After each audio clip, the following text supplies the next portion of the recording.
गोसाई नुआगाँर प्रसिद्ध मां कालुआ यात्रा रविवार ठारू आरंभ होगाकू जाउछि।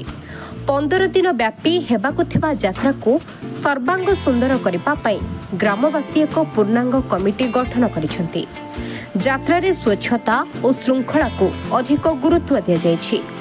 आज गोसाई नुआगाँ बड़साही स्थित कालुआ मंडप रे कमिटी पक्षरु एक प्रस्तुति बैठक अनुष्ठित होइतिला। सभापति जगन्नाथ चौधरी समस्त को स्वागत करने सह यात्रा ने सूचना देथिले। आसंता 21 तारीख राति 12:30 अर्थात आज राति 12:30 अस्थायी मंडप रू एक पटुआर रे मां को निजस्व मंदिर को जाई मां को आमंत्रण कराजिबो एवं राति 1:52 पर अस्थायी मंडप अभिमुखे यात्रा आरंभ हेबो बोली कहिथिले। यात्रा बेले कौनसी जेपरी अप्रीतिकर परिस्थिति को प्रश्रय देवा नहीं बोली कहवा सहित यात्रांचल को सीसी कैमेरा द्वारा आबद्ध कराजिबो। समस्त साहिर 200 सेवकों को तालिकाभुक्त करी परिचालन रे सहयोग करिबा एवं कार्यक्रम को परिचालन करबा पई एक सब कमिटी गठन करा जायछि। 15 दिन व्यापी विभिन्न सांस्कृतिक कार्यक्रम परिवेषण कराजिबा सहित कुमार पूर्णिमा दिन मां को प्रत्यावर्तन बेले राति 1:52 रे मां अस्थायी मंदिर बाहरी निजस्व मंदिर अभिमुखे बाहरिबे बोली पंडित समय धार्य करबा कथा कहिथिले। 15 दिन व्यापी विभिन्न सांस्कृतिक कार्यक्रम परिवेषण कराजिबा सहित कुमार पूर्णिमा दिन मां को प्रत्यावर्तन बेले राति 1:52 रे मां अस्थायी मंदिर बाहरी निजस्व मंदिर अभिमुखे बाहरिबे बोली पंडित समय धार्य करिथिबा कहिथिले। निर्धारित समय भितर जेपरी मां अस्थायी मंदिर प्रत्यावर्तन करेंगे से नहीं पदक्षेप ग्रहण करा। सांस्कृतिक कार्यक्रम में अश्लीलता को प्रश्रय दिज्व नहीं एवं यात्रांचल में 6टी तोरण कर निरवच्छिन्न विद्युत सेवा और शांति श्रृंखला टाटा पावर और पुलिस को अनुरोध कर बैठक में स्थानीय कॉर्पोरेटर नीलकंठ साहू टीपीएससीडीएल अधिकारी वरिष्ठ पुलिस अधिकारी कमिटीर कृष्णचंद्र पाढ़ी रितु पंडा हेमंत पंडा शिशिर पंडा श्रीकांत साहू प्रहलाद पाणिग्राही केदारनाथ चौधरी निरंजन साहू और सोमनाथ नंदों समेत साही बासिंदा और कमिटी कर्मकर्ता उपस्थित रही आलोचना अंशग्रहण करथिले। Bureau report headlines Odisha. Jagannath Chaudhary सभापति आम गोसाईनुआ कालुआ यात्रा पूजा कमिटी यात्रा केमती यात्रा सुरखुर हम कौन हम आपण माध्यम रे समस्त प्रचार प्रसार आपण मानू डाकी आमर आश्विन अमावास्या 21 तारीख रु यही मास 21 तारीख रु 6 तारीख अक्टोबर 6 तारीख पर्यंत आम यात्रा हेबो। सेही यात्रा आम आपण को अनुरोध करूँ जमी यार प्रचार प्रसार हम समस्ते आसी माँ का आशीर्वाद भिक्षा कर। आज आमर गोसाईनुआ थाना पुलिस भाई मैंने आसते इलेक्ट्रिक डिपार्टमेंट टीपीएससीडीएल एसडीओ सार और जेई सार आसते म्युनिसिपालिटी से जेई आसते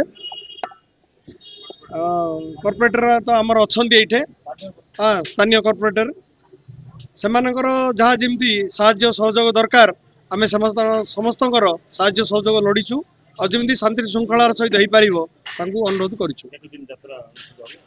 आम यात्राटा 21 रु 6 माने 16 दिन हम एक्चुअली 15 दिन किंतु तिथि अनुसार 16 दिन हो।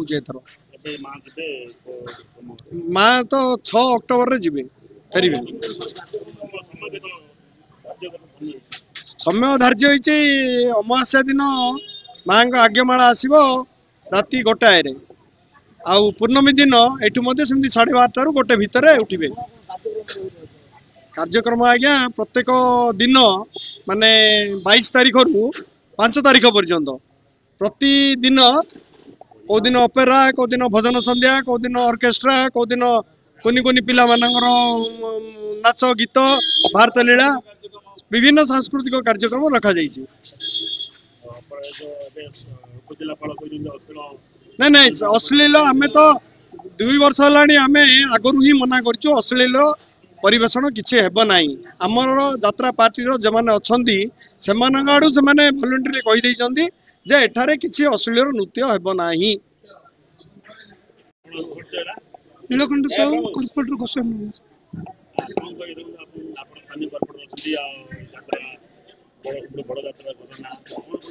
ଏ ଯାତ୍ରାର ପ୍ରମୁଖ କଥା ହେଲା ଆମ ଗାଁର 5ଟି ଆଖେଡ଼ା ଅଛି। এই ଅଞ୍ଚଳର ସବୁ ଗ୍ରାମବାସୀ ମାନେ ମିଶିକିରି 5 ଗୋଟି ଆଖେଡ଼ା ମାଙ୍କ ପୀଠରେ ପ୍ରସ୍ତୁତ କରି 5 ଦିନ ଦୀର୍ଘ 15 ଦିନ ସେମାନେ ପ୍ରସ୍ତୁତିରେ ଅଛନ୍ତି। ଆପଣ ଅମାବାସ୍ୟା ପରେ ପ୍ରଥମ ଦିନ ଦ୍ୱିତୀୟ ଦିନଠୁ ଦ୍ୱିତୀୟ ତୃତୀୟ ସପ୍ତମ ଦିନ 5 ଦିନ ଆମ ଗାଁ ଅଞ୍ଚଳର ଲୋକମାନେ ମିଶି 5ଟି ଆଖେଡ଼ା କରୁଛନ୍ତି। 5ଟି ନାଟ ପରିଚାଳନା କରିବେ। ବ୍ରହ୍ମପୁର ମ୍ୟୁନିସିପାଲିଟି ତରଫରୁ ବ୍ରହ୍ମପୁର ବିଏମସି ତରଫରୁ ପ୍ରତ୍ୟେକ ସାହିରେ ସଫେଇଠୁ ଆରମ୍ଭ କରି এই যে ମଣ୍ଡପରେ 2 ଜଣଙ୍କୁ ଆମେ ଷ୍ଟାଫ୍ ଦେଉଛୁ ଦୀପ ଫିପ ସବୁ ସଫା କରିବା ପାଇଁ। ମାନେ ସକାଳ 7ରୁ ସନ୍ଧ୍ୟା 10 ଯାଏ 2 ଜଣ ଷ୍ଟାଫ୍ ରହିବେ। ଏଣ୍ଟାର ଗାଁ ସଫାସଫି ହେବ, ଗାଁ ପରିବେଶ ଠିକ୍ ରହିବ। ସମସ୍ତଙ୍କ ଚିଠି ମୁଁ କମିଟି ତରଫରୁ ଚିଠି ହେଇଛି, ବ୍ୟକ୍ତିଗତ ଭାବେ ମୁଁ ମଧ୍ୟ ଚିଠି କରୁଛି। ସବୁ ବର୍ଷ କରୁଛି, ଏଥର ମଧ୍ୟ କରୁଛି। ପୂର୍ତ୍ତ ବିଭାଗ ବି କରିଥିଲି, ସେମାନେ ରାସ୍ତା ରିପେୟାର କରୁଛନ୍ତି, ସବୁ କରୁଛନ୍ତି।